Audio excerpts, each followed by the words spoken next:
So let's begin our discussion and analysis of Ihara Saikaku's life of Sensuous Woman.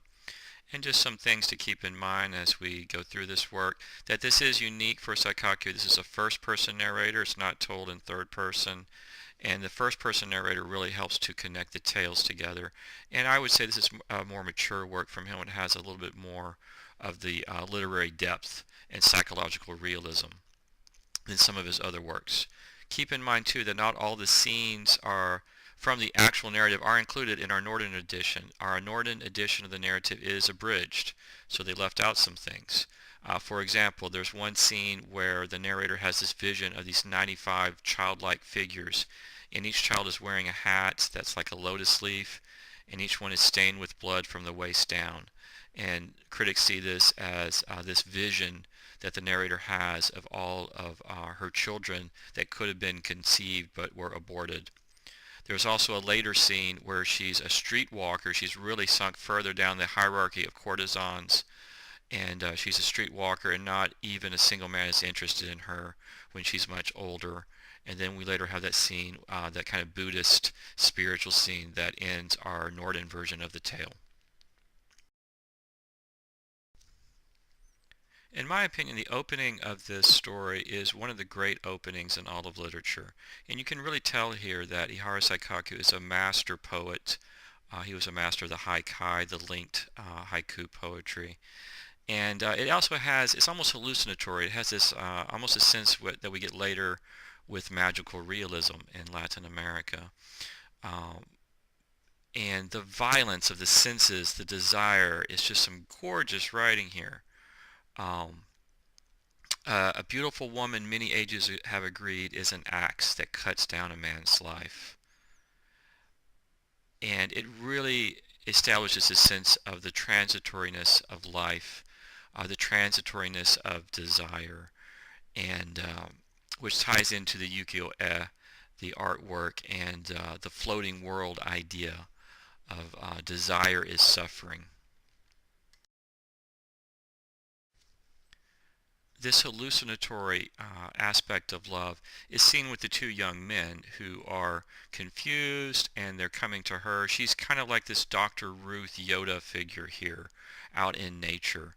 It also kind of has resonance if you've seen Star Wars The Force Awakens, and Rey's journey to find Luke has some of that. You're going to try to find the master. You need that consultation there. And this dream, like the dazed way, halfway between dreaming and waking, is kind of the style of the narrative. Great realism, but also this kind of visionary, poetic style at times. And the narrator herself speaks of some of her romantic experience using some of the same terminology we're seeing here connected with the men. So she is connected to these two young men in this, in the experience of love and the madness of love and its passions. And of course, like the kimonos in Japan that represent the seasons with the artwork and the flowers, here, as if to show spring had truly come, the plums were just breaking into blossom, so you have this kind of sexual symbolism, experience, and innocence. The plum is associated symbolically with spring and virgins. The young men are coming to her with questions about sex and love, and the setting really reflects the character's inner states. And you also have the reference to last fall's colors, and the narrator here is in the autumn of her life, and she's kind of retreated from the world in a spiritual way. This is kind of like the Batcave for Batman and Bruce Wayne. So some interesting imagery.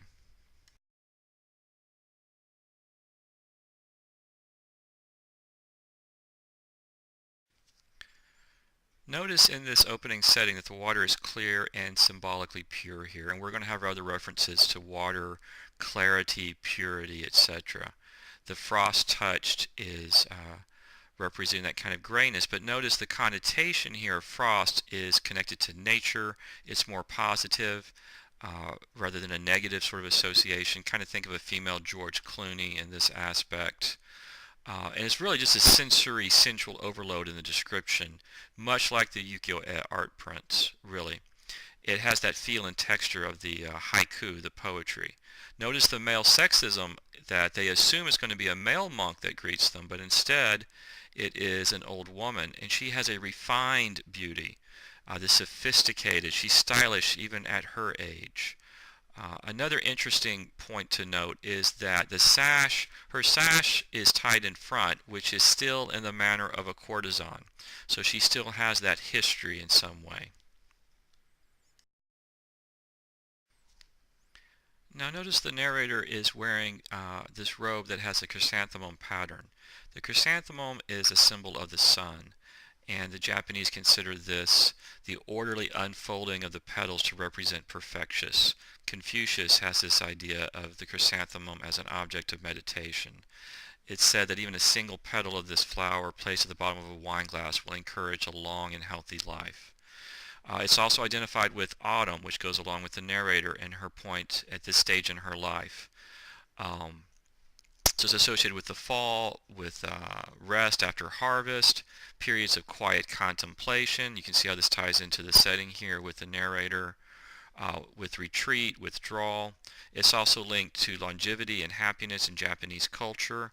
It's circular, it's symmetric, like the narrative here, which starts with this the hut in nature, and it's going to circle back by the end.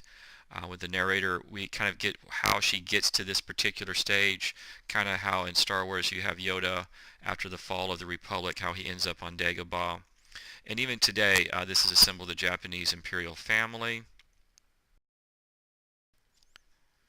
The chrysanthemum also can be a reference to Amaterasu, the sun goddess associated in Japanese mythology and folklore, and she has also ties to the imperial crest and as a royal figure. So you see in this opening the nobility of the narrator.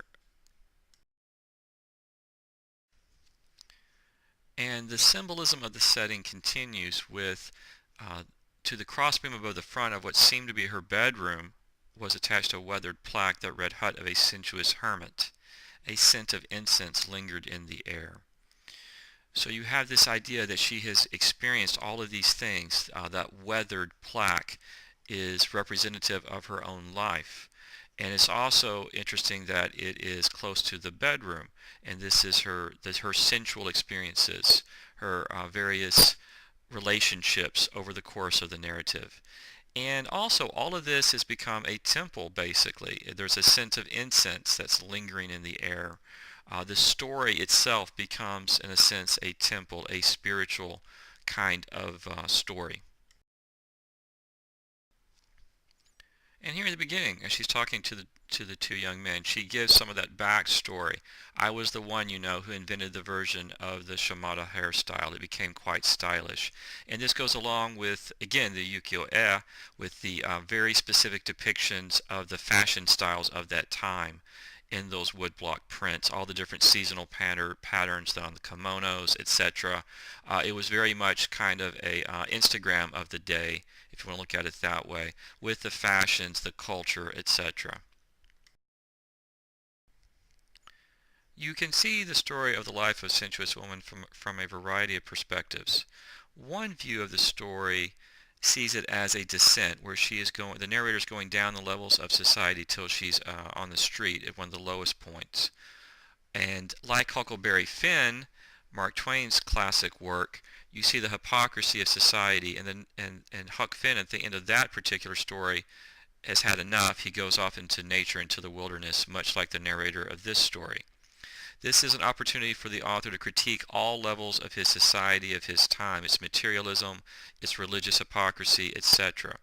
And remember, it goes along with the idea of desire is suffering from the Buddhist perspective.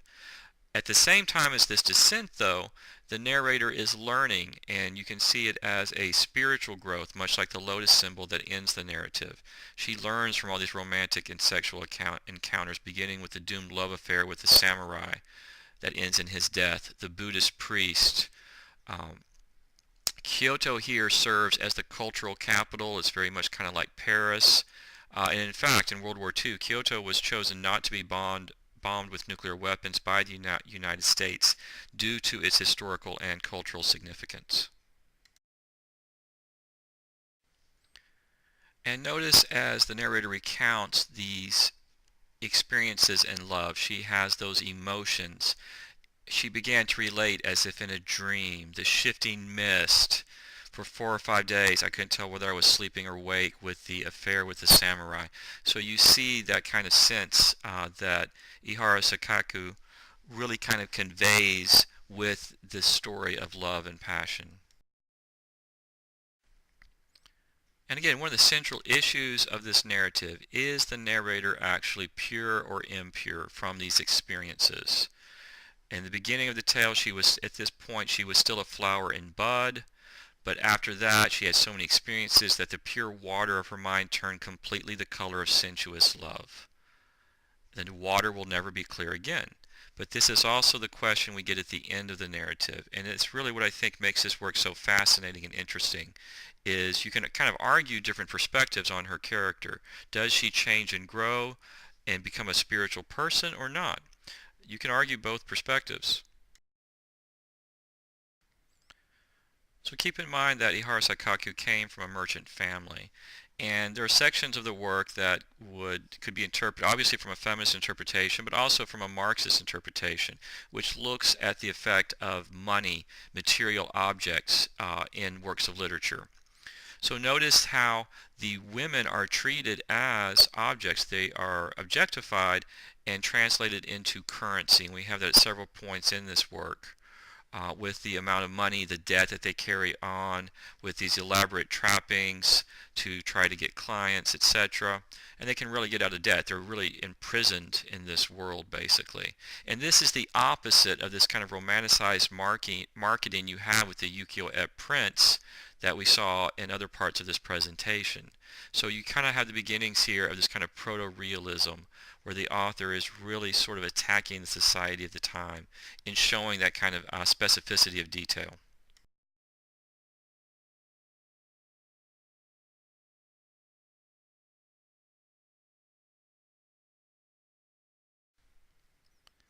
And with the monk's wife section of the narrative, we really see that religious hypocrisy brought to light. And the narrator dresses up as a boy, so you kind of have almost this kind of gender reversal that you see in a lot of Shakespeare's works. You have the homosexuality with the boy assistants at this time with the monks. And notice the narrator here begins to wonder herself whether she really was herself.